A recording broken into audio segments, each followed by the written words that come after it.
MakerSpaces are popping up everywhere. It's a platform where they encourage experimentation and creative problem solving.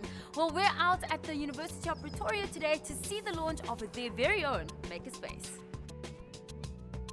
So it's like you manage this MakerSpace, but where did this, I'm going to call it a revolution, begin? So myself and our Deputy Director visited the US last year in April, and we attended a workshop regarding MakerSpaces. So we brought with the idea, but from a university perspective, educational MakerSpace. But the idea came from there. We wanted to see how can we stimulate students, be more creative, give them access to the latest tools and technologies, which is sometimes a barrier for them. They don't have access to that, and that just cuts off their current creativity and their innovation.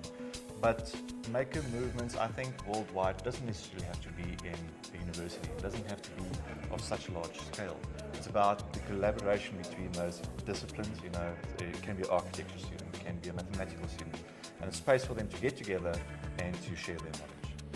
Now, this isn't a closed source, and one of the highlights is that you can actually take training courses. So you get a bird's eye view of people coming in and out, and what is it like actually witnessing some of the things made in this space? Creativity starts with sort of the idea, sort of imagination. They have this imagination, and now outside of their current discipline, you provide them that little gap to pursue their hobby or their interests, right? Because a lot of times within the current study course, they can't access electronics, or they can't access 3D printing, but they've got these amazing ideas, and now you can actually provide them training on it. It doesn't form part of the current curriculum, it's additive to their current curriculum. I've seen UP museum guys come in here with artifacts and whatever, and then they just suddenly had a new approach to things because they have the technology so they can scan in some of their artifacts, and it wasn't possible for them previously. So the whole idea behind the MakerSpace being in the libraries as well is the library is neutral to all students. Right, so we're neutral to all disciplines, and also for staff and students. So any staff and student can come to the MakerSpace and have access to these resources. Now tell me, how many MakerSpaces are there at present, and how do they actually influence one another? What's interesting is, as I mentioned, we're educational MakerSpace, but we work in collaboration with House for Hack that's based in Centurion. So that's more of a private MakerSpace. So what happens at the end is the MakerSpaces form sort of a collaboration link. So we will have the guys from Durban, for instance, that's brilliant in mechanical engineering, mechanical MakerSpace. We'll contact them for knowledge and skills from mechanics, as where the guys in Centurion are very robotics based. So we'll contact them for robotics, and we might end up in computer science or something completely different. In the US, you have textile MakerSpaces that work with sewing machines and material and clay, etc. So I mean, it's not out of scope for us, but we'll see where it will go. Well, it's like here's to MakerSpaces making moves. I'm in a space that's got so much color and gadgets in it, and I have the man of the moment who can tell me more about it, Yaku. Now, this looks like every little boy's dream toy. It does, yeah. But it actually does some rather grown-up work. Yeah, so just to quickly give some background, Intel approached us and said, okay, cool, we need a maker or a few makers to say, use our hardware and show how easy it is to incorporate different hardware pieces together. So we said, cool, challenge accepted. They gave us a week, and we didn't have anything. They sent us some of their hardware, some of their boards, some of their cameras, and we said, okay, cool, let's make something cool with this. A lot of people have done drones, a lot of people have done airplanes, but not a lot of people focus on cars, because there's a lot of problems when you look at approaching an automated vehicle than looking at when I'm in the air and I need to come home. I can just fly up and fly home directly. So with the car, we said, okay, let's make the Intel Smart Car, or we called it the Intel E-Car, IntelliCar, and we worked through the night. We slept about 10 hours in that week, and we showed them something cool. So the phase 1 and 2 that we did was basically adding FPV on the car. So if you look at it's quite real-time FPV shots, FPV footage. And then the second thing that we did, we said, okay, let's intercept the signals from the normal radio. Huh. And when we turn around, we had the camera actually looking around, so you can see where you're going. We also had FPV goggles that they put on, and then you can actually visualize this entire FPV world, basically. And then we said, okay, that's fun. We got bored with that, and we said, let's make something else, something better. And we used the Intel Edison, that's the dual-core processor.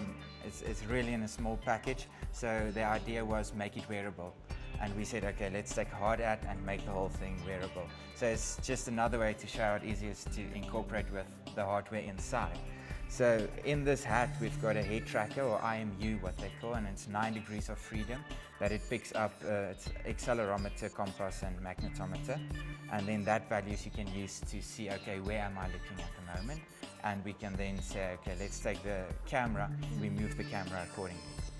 Well, it seems like you're really playing into the buzzwords of tech right now. I mean, you've got wearable tech going on over here, and you've got a very serious drone functioning over here. A 3D printer is going on over there. Can I go have a look? Yeah, we can. Well, Jaco, we've been seeing a lot of 3D printing moves being made, but by the looks of the things that you've got here, it's quite detailed. The thread seems to be really, really fine. Yeah, the thing with these 3D printers, we've got a 0.3 millimeter nozzle on there. So it's a very, very fine print. It takes a little bit longer, but you really get a quality print. And the awesome thing about this was designed and created in a MakerSpace like this. In Centurion, where it was actually made from scratch, everything built and manufactured there. And they actually moved to a bigger facility now just to actually go commercial. Wow, to accommodate for 3D printing alone? Alone, yes, just for 3D printing. The guy who invented this was Richard van As, and he created the RoboHand initiative. But the idea that he had was you can throw this on the back of a bakkie, you can go into Africa and you can help people with prosthetic limbs. And he created the RoboHand especially because he cut off 3 of his fingers in a workshop accident. So he said, okay, let's get a quote for artificial limbs, and he said that was about $10,000 per finger, and he said that's nonsense. So he created his own. He said we make it open to anyone. Anyone with a 3D printer can now download it, print it, and just better their way of living. Well, by the looks and sounds of things, you've already made a few incredible items with 3D printing. What is your dream out of this world rock star object you'd still like to make? So I think, and I talked to Isak actually the other day, having it as a yearly project, and I wouldn't say it's out of this, or it's something awesome to show, but it's very possible because of 3D printing. So a group of, I think, 50 people with 3D printers sat together, said, let's make a human-sized robot. And they call it the InMove robot, and it's actually a human-sized 3D printable robot that I can print on a normal-sized 3D printer at home. So that's my dream for the 3D printers, to say, okay, let's take that, we print it, we get all the disciplines together, saying the one can make it pretty. So let's get the arts people to make it pretty. Let's get your people that make clothes and say, okay, let's make some gloves for it, or make it more human-like, or dress it up. Get your engineering students to do the mechanics of the arms. Get your computer science students to actually program intelligence into it. So my dream would be to print that fully human-sized robot. Now, like most things, you need a template or something to start with. So where do you actually gather all the plans? Is it open source? There's 2 ways, and with 3D printers and the whole maker movement, we're really focused on open source and giving everybody that availability to be able to do their own thing, and to add this and take from there and add it together and create something totally different. So there's 2 ways to get a print actually on the bed. First is to design it yourself, and with SketchUp and RS components created with some software company. It's designed Spark Mechanical, and that's really easy to use. It's actually almost foolproof, I'd say. And the other thing is to go to thingiverse.com. It's a huge, massive database of 3D printable objects, from a cell-phone cover to a plastic flower to a hair clip, and or basically something bigger like a pet feeder or actual 3D printer. You can get from small to big there, and you can just download, bring it to us, we print it. We can print anything except a gun. Well, talk about becoming a one-stop shop. I'm with Emmanuel, who is dealing with a completely different looking tech thing, I'm going to say. You're actually involved in biological science, and this is where tech gets interesting because it's just so cool to see the crossover and how you're using it. Yeah. Tell me more. Thing is, this is actually my hobby, the electronics, the programming and all that. But then this is fun. That's actually the fundamentals of it, because what this does is you put an object there and then it scans it 3D and then creates a 3D representation of it on the computer. So what's cool is you can scan your hand, in fact, and change it on the computer. I can scan Yes, my hand you can. and change it. Yes, except it's gonna rotate your hand. Okay, I'll keep All my right. ink if that's okay. Yeah, you're welcome. Now, this is Neil C. He's got a Yeah. little personality. It's actually sort of your gadget mascot for the team.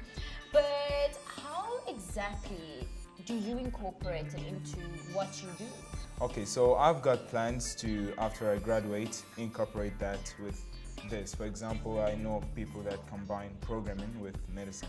The fact that, for example, we're making diagnosis machines and all that. That's actually made by electronic engineers. So yeah, that's pretty fun. That's what I'm looking at. Yeah. Now, I would think that 3D printing and 3D scanning really, you almost can't do one without the other. Yes. So what are some of the things to look forward to just in terms of scanning? We know that there's lots to look forward to with 3D printing. What's fun with scanning is the fact that, for example, it's a reverse of printing. Because from printing, you're thinking about something, and then you taking that imagination into a realistic representation. But with scanning, you're taking a realistic representation, you put it back into the imagination box, changing it, and then you can print it out back.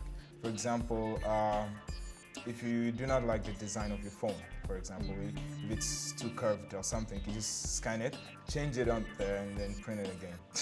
It won't have the electronics in it though.